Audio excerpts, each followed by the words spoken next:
Menepi dari hancurnya hati Ferel dan keluarga melihat Vena di KDRT. Di sisi lain, sejak awal hubungan Vena dan Ferry memang sudah menuai kontroversi. Selain latar belakang Ferry yang beberapa kali kawin cerai serta tidak memiliki penghasilan tetap, hubungan cinta Vena dan Ferry pun terbilang kilat. Meski keduanya justru sama-sama terlihat super bucin, layaknya pasangan muda yang baru mengenal cinta. Dan hari ini, ya, terima kasih kepada Bapak Kapolda Jawa Timur, kepada Bapak Direktur Reskrimum Polda Jawa Timur, dan juga kepada Bapak Kabid Humas sudah keluar SP2HB, yaitu tanggal hari ini, tanggal 12 Januari, ternyata sudah dilakukan gelar dan telah Ferry Irawan sudah ditetapkan sebagai tersangka.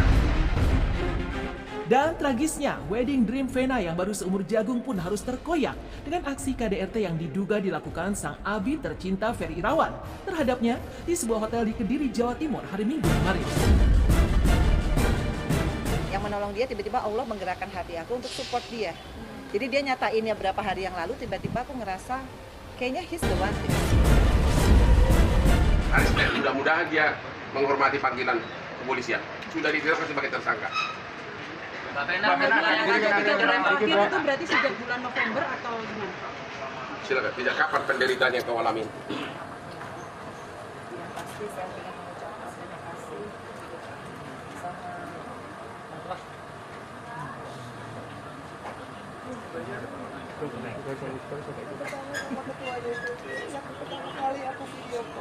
Ketua DPP Perindo Surabaya. yang bisa pertama kali aku hubungi adalah ketua DPD yang benar-benar melihat gimana berdarah-darah pada saat itu. Kalau enggak, beliau ngangkat telepon, aku udah mau apa yang terjadi sama aku. Aku juga terima kasih sama teman-teman Polres yang dari awal aku belum ada pendamping hukum, aku bikin BAP. Ngadu sendiri, datang sendiri, tertatih-tatih kesakitan. Benar-benar secara profesional aku diproses. Kemudian kepada teman-teman dari Polda Jawa Timur, Bapak Kapolda, semua Bapak, masuk Bapak Demanto, Bapak Tony, Bapak Toto, Bapak Hendra, Bapak Suwancono, Bapak Ibu Masyaka. Akhirnya aku bisa sebutkan apa yang terjadi hati beliau bilang yang aku selama ini. Benar-benar aku bingung ngapain dengan siapa, tapi pada rumah dengan ada peristiwa bergerak itu akhirnya aku bisa dengan terakhir aku mengungkapkan bagaimana penderitaan secara psikis dan selama ini aku tidak mengatakan tapi aku tidak bisa dan sampai baik tidak sama adik bapak itu gimana kan aku Bagaimana tanggapannya terkait permintaan maaf? Kita proses hukum dulu, lihat dulu nanti jawaban dia. Mudah-mudahan dia datang hari Senin, itu aja dulu. Ya, kita belum bisa komentar apapun sekarang. Gugatan cerai, Bang. Kenapa? Selain upaya hukum lapor pidananya apa yang dilakukan? Katanya pernah kamu telepon saya mau gugat cerai, bener nggak?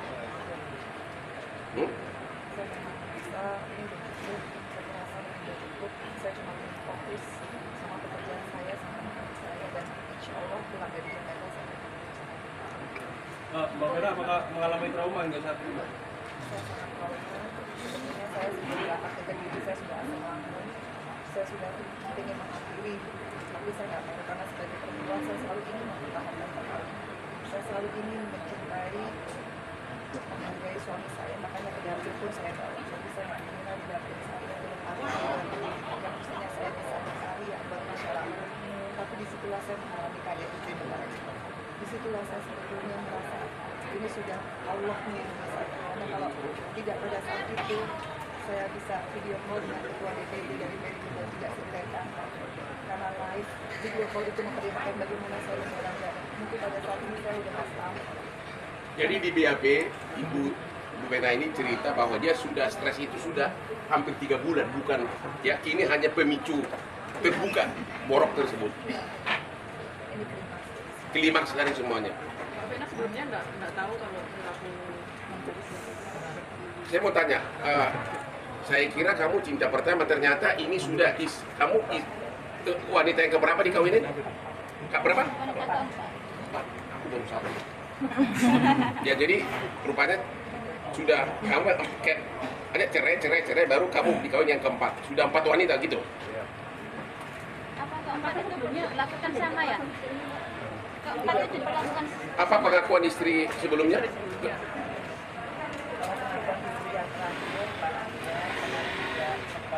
Tahu saya sebelumnya sebelum saya menikah, tetapi saya tidak pernah menangis karena saya merasa saya mencintai Ferry aku adanya dia, dan saya menerima segala konsekuensi dari segi pekerjaan dia, dari segi penyakitnya. Apa yang kamu dengar?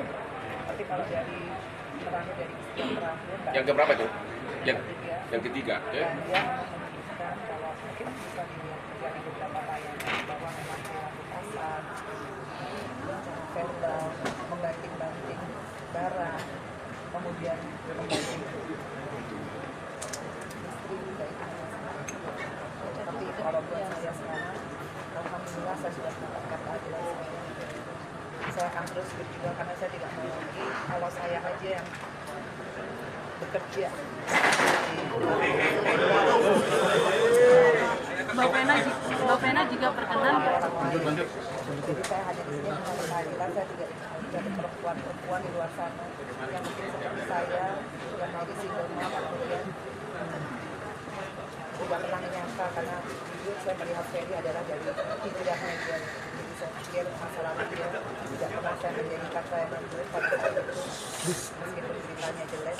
Tapi saya yakin kalau dia memang benar-benar berhijrah pada saat saya berdarah-darah, mestinya dia tidak pernah menghalang-halangi saya untuk saya meminta bantuan. Saya waktu itu berdarah begitu banyak, saya mau ambil handphone saya ditarik. Saya mau ambil telepon hotel, telepon saya ditarik. Kemudian saya berhasil keluar. Itu qadarullah Allah yang membuat saya bisa lari sedemikian kencang. Saya keluar ke koridor hotel. Saya minta tolong. Gak ada yang nolongin, hanya sampai di depan lift saya ketemu sama mbak-mbak bagian kebersihan. Situ dia kaget lihat saya berdarah-darah.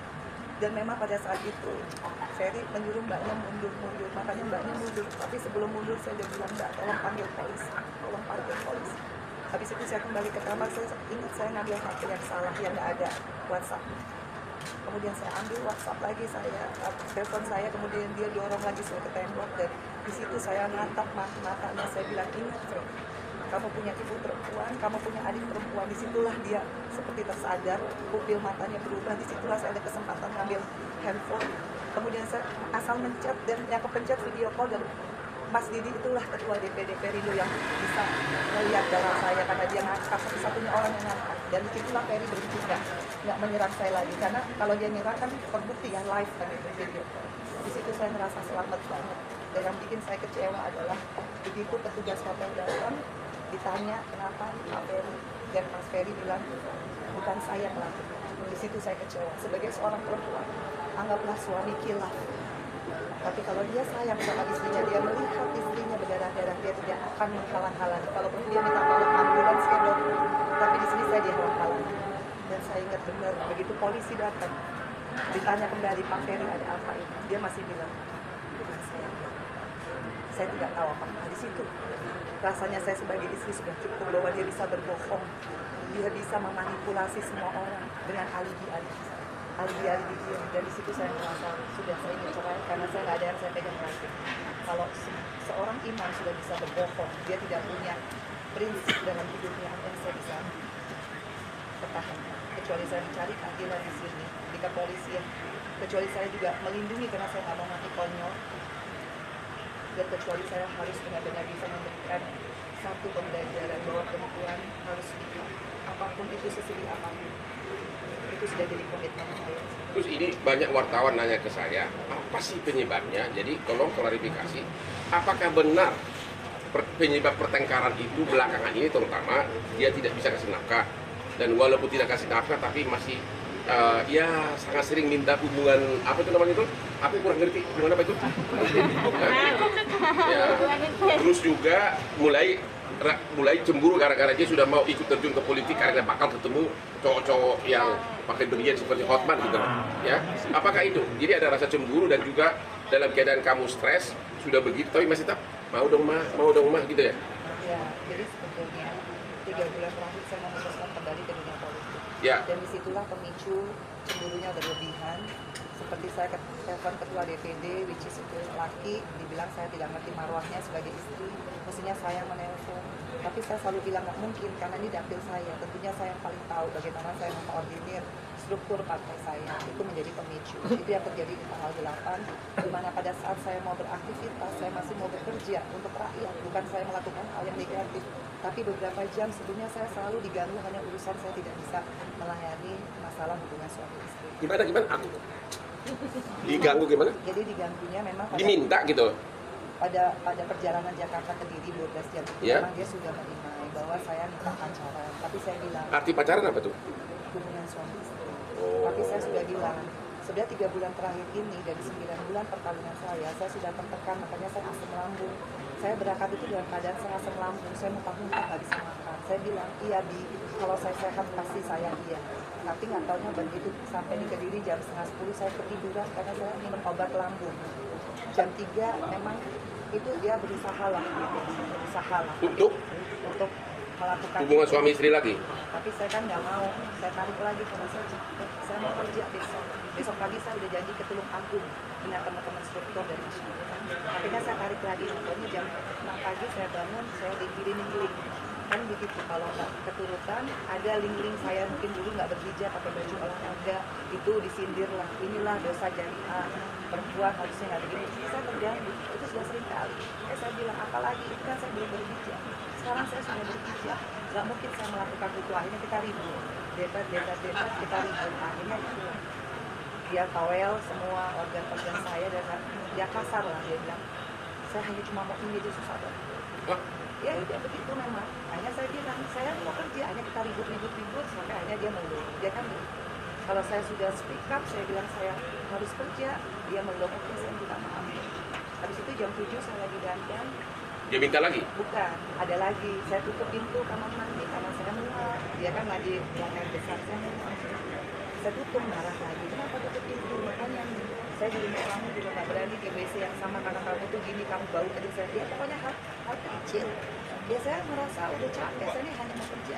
Tapi ya itulah menjadi pemicu sampai akhirnya berantem sampai akhirnya saya histeris banget. Karena saya merasa saya mau kerja ini susah. Saya kira cukup. Cukup. Jadi sekali lagi klien saya Ibu Vena dan saya mengucapkan terima kasih kepada Bapak Kapolda Jawa Timur, juga kepada Bapak Direktur Reskrim Polda Metro Jaya, kepada Bapak Kabid Humas Pak Dirmanto, dan juga kepada Pak Wacono ya, dari tim penyidik yang telah menetapkan saudara terlapor Ferry sebagai tersangka mulai tanggal 12 Januari dan akan dipanggil hari Senin.